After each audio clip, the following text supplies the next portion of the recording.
When Ricardo was 10, he had an accident while jumping over a fence in Angola. He didn't notice a thin metal wire on the other side of the fence, and it caused him to hit the ground head first. After the accident, he began to lose his sight. At school, he had trouble seeing what the teacher wrote on the chalkboard, and he asked to sit in the front row. After a while, he could not see from the front row. Finally, the teacher sent him home, saying the school could not teach a blind boy. Ricardo's parents took him to many doctors, but none could help him. They said he would never see again. Ricardo was very sad. He could no longer play soccer, ride a bicycle, or play hide and seek with his friends. When he left home, he could hear his old playmates making fun of him. little blind boy, they said. The boys and girls thought they were making a funny joke. They didn't know that their words were hurting Ricardo. He felt like life was hopeless. One day, an older cousin invited Ricardo to go on a Pathfinder outing. The cousin was the leader of a Pathfinder club. Ricardo didn't want to go, but his cousin kept insisting, so finally he went. Ricardo was surprised that he could participate in many Pathfinder activities. The cousin even asked him to help him out. Ricardo felt needed. He felt good. A short time later, Ricardo heard a sermon that made him want to give his heart to Jesus. But then trouble struck. At the baptismal class, the teacher asked Ricardo and the other people who wanted to be baptized to memorize the Ten Commandments. But Ricardo couldn't read the Bible or the piece of paper with the Ten Commandments that the teacher passed out. He sadly thought that he would not be able to get baptized. At home, Mother encouraged him. God willing, you will get baptized, she said. During the week, his older sister read the Ten Commandments out loud to Ricardo. She read them again and again so the boy could memorize them. On Friday, everyone who wanted to be baptized gathered at the church.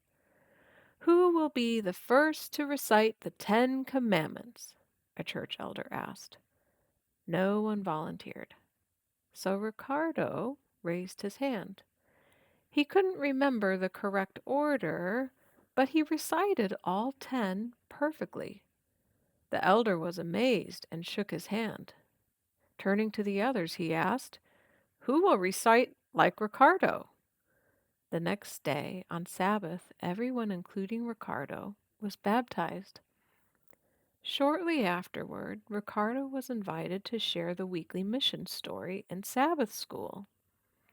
When some church members heard, they asked the Sabbath school leader to change his mind.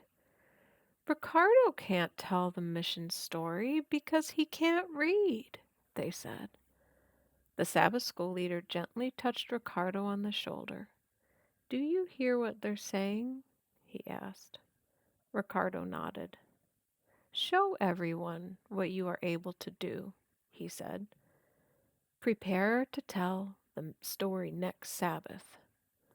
Ricardo's sister read the mission story to him from the Mission Quarterly, and he easily memorized it. On Sabbath, Ricardo told the story from beginning to end. When he finished, loud and astonished amens filled the church. Today, Ricardo is a 25-year-old university student and is preparing to become a pastor.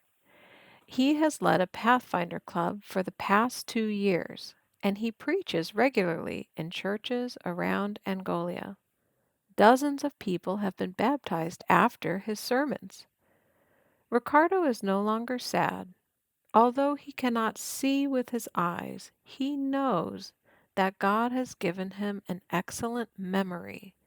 He also says doctors were wrong when they said he would never see again.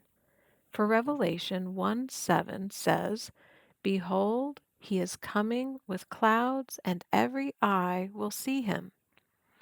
This is a promise that when Jesus returns, every eye will see him, including Ricardo.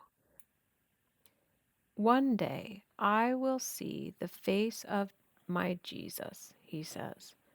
Today's 13th Sabbath offering will help open an Adventist school in Ricardo's hometown of Luanda, Angola. Thank you for giving generously to the Southern Africa Indian Ocean Division.